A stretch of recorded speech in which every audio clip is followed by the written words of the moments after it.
Do it.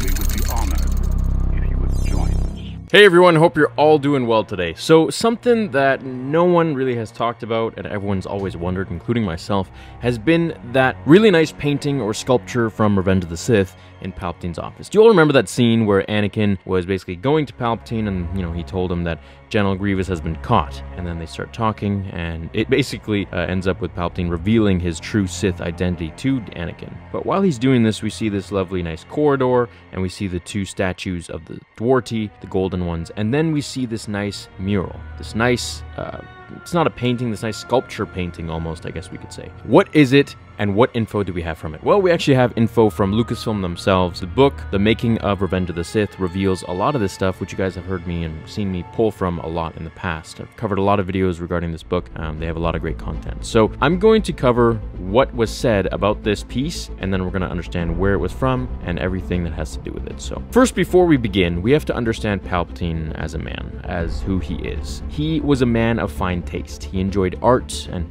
clearly wine, like Plagueis did, which is kind of the reason he died, because he got so drunk that Palpatine ended up just taking advantage of that and killing him, shooting Force lightning at him. Among Palpatine's golden statues and his fine ancient relics that he collected during his life as Chancellor through to Emperor, we see one of the most interesting pieces embedded into his very wall, and it is the bas relief. This is a depiction of the Great Hyperspace War. The book captions it, "At last we will have revenge," which is a quote that Darth Maul said to Palpatine in Episode 1. December 2003 to October 2004. The idea behind the archaeological frieze in Palpatine's office, Tiemann says, is that it depicts an event. George was very clear about making it a dynamic and somewhat gory scene of Jedi and aliens, and warriors fighting each other. Richard Miller created the sculpture of this. He's very thoughtful and careful, and I worked with him to achieve a Modeo look, the kind of things that students might do in terracotta before doing their final sculpture. Then we aged it and gave it cracks. Now, under one of these pictures, George Lucas himself has stated that the Star Wars saga is like a symphony, which has recurring themes. And of course here we can see one of those themes is war and fighting and death and life. Now, how did Palpatine get this beautiful painting sculpture thing? Well,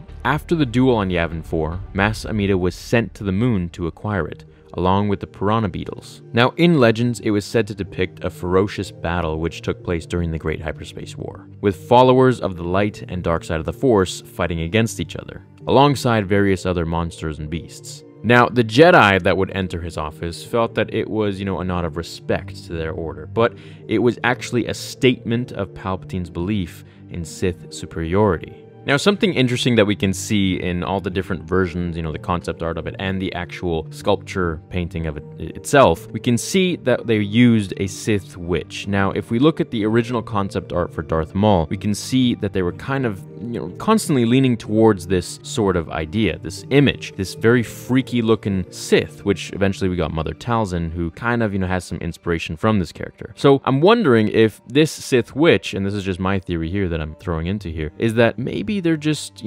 sticking to that character or paying some homage to that character for what the original design for Darth Maul was going to be. And I've done a video on the original design for Darth Maul too, and it was supposed to be terrifying. So I hope you guys saw that video. But I'm just wondering, maybe, they threw her in there like this because, they're just paying homage to who he used to be or who he was supposed to be in the beginning. And then, George Lucas saw it and he's like, nah, this is too freaky. And then we got the Darth Maul that we know and love today. So I hope you guys enjoyed this bit of info on the sculpture, painting, whatever you guys want to call it, in Palpatine's office. I always thought it was super cool, and it's something that you could just stare at for hours and hours and just be mesmerized and find something new every time you look at it. Maybe we'll get to see it again in episode 9. That'd be really cool for me. I hope you enjoyed this video. Leave a like if you did, and I'll see you in the next one. Until then, remember, the Force will be with you always.